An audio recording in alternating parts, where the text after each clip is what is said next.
আপনারা দেখতে পাচ্ছেন নদী দিয়ে একটি কাঠ ভেসে আসছে এবং একটি মানুষ।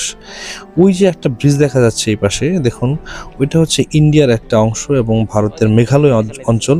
আর এটা হচ্ছে বাংলাদেশ এবং বাংলাদেশের একটা অংশ। এটা বাংলাদেশের শেরপুর জেলার নালিতাবাড়ি উপজেলায় এবং এই জায়গাটির নাম হচ্ছে পানিহাতা। কি সুন্দর একটা পরিবেশ এখানে, পাহাড় এবং নদী এক অসাধারণ মিশেল ঘটেছে। এখানে নদী দিয়ে অনেক পরিমাণে গাছ বেয়ে বেয়ে আসছে, অর্থাৎ ভেসে ভেসে আসছে বাংলাদেশের ভেতরে। এটা ইন্ডিয়া থেকে অনেক মূল্যবান কাঠ এখান থেকে ভেসে আসে এবং এখানে আসলে একটা অসাধারণ মনোরম দৃশ্য আপনারা দেখতে পারবেন এবং সুন্দর একটা পরিবেশ উপভোগ করতে পারবেন। এটা বাংলাদেশের একটা অংশ এবং ওই যে ওই দিক থেকে একটা ব্রিজ দেখতে পাচ্ছেন, ওই ব্রিজটা হচ্ছে ইন্ডিয়ার মেঘালয় রাজ্যের একটা অংশ।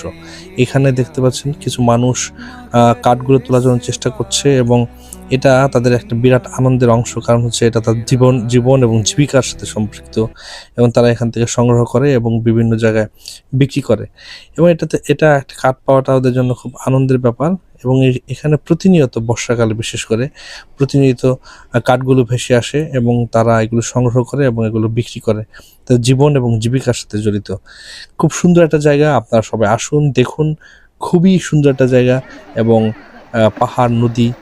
এই যে এখানে দেখতে পাচ্ছেন একটা কাঠ আবার ভেসে আসছে এবং একজন মানুষ বেঁধে এটা তোলার চেষ্টা করছে, একটা বাচ্চা এখানে বসে আছে, মানে ভেসে যাচ্ছে। তো যাই হোক, একটা সুন্দর একটা জায়গা, আপনারা যদি কেউ আসতে চান তাহলে আসতে পারেন এবং সুন্দর একটা পরিবেশ উপভোগ করতে পারবেন এবং প্রকৃতির এই সৌন্দর্যগুলো দেখলে মানুষের মন উপলক্ষিত হয় এবং আরও অনেক বেশি ভালো হয়।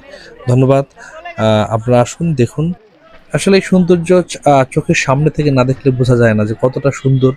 দেখতে পাচ্ছেন এখানে অনেকগুলো কাঠ এসে জমেছে এবং এই যে পাহাড়, নদীর এই সুন্দর দৃশ্য আসলে আপনারা অবশ্যই ভালো লাগবে এবং অনেক বেশি খুশি হবেন।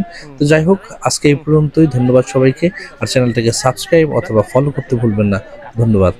Please subscribe or follow the channel.